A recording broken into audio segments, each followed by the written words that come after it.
So we prototyped Need for Speed Most Wanted on the Xbox 360, worked out the game mechanics, and really trying to push the next-gen world environment as well as the physics and the gameplay. The 360 is a very powerful machine. We really want to push true 720p. We want to look at some of the visual standpoints. So we looked at high-res geometry, normal maps, high dynamic range, lighting. And we also want to look at a whole new process of how we actually build our cars and their environments. So one of the aspects that we looked at was new technology called laser scanning, where we actually take a laser scan of the car. It's a light cast across the car. It goes down to 250 microns, basically a pinhead, and we can get the paint fleck, all the little nuances of the car. So for Most Wanted, it's the best looking Need for Speed cars ever.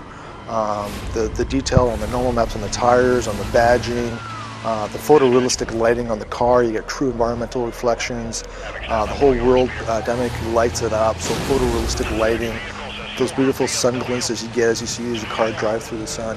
The Xbox 360 has 3 processors, so we're utilizing all 3 processors for Need for Speed Most Wanted. So it allows us to push the running capacities as well as the AI and physics capacities. So any game, you don't want to give too much to the user, too much difficulty ramp to the user right off the bat. So with the next-gen platforms, we can draw a lot more traffic, a lot more cop vehicles, and a lot more AI sophistication overall. But we want to actually kind of breadcrumb the user into the experience. So we start off with basically a lower level cop traffic AI experience in the beginning of vans, and then we start ramping that up, and then you get the true immersive experience after about 35-45 minutes in the game.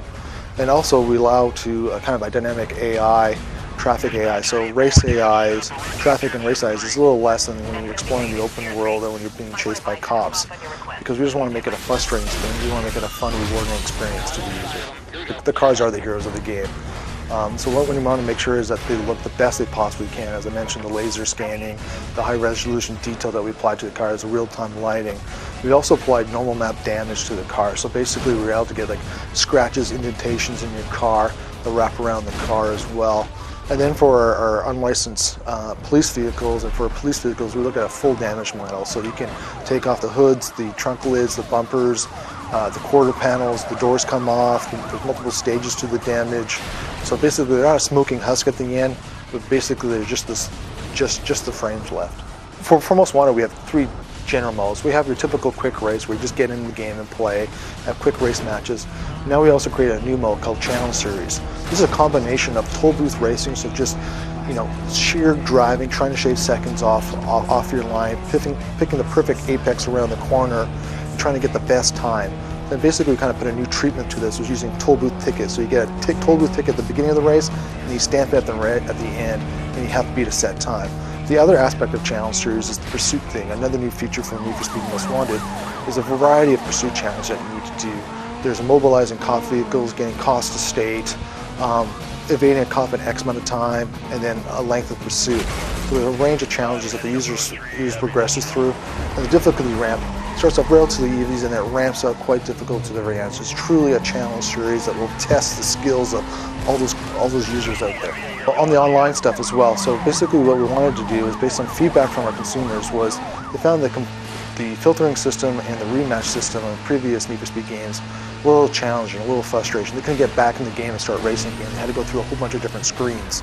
So we kind of revamped our whole online interface to allow a better filtering system, and also you're not forced back to the lobby. You can put back to the game and you can just quickly rematch.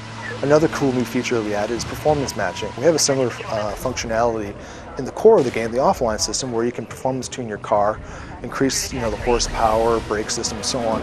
We've taken that same system to online. So for example, I've only spent 3 hours in my career and all I have is a Golf GTI. You're driving a McLaren SLR. The game performance matches, so I can take my Golf and race against you online. So we give a wider variety of people that you can race against, so a truer, richer online experience. Another cool feature for Need for Speed Most Wanted is the cop AI. So we had a level progression to the cops. So we start off with your 4-door Civic cops.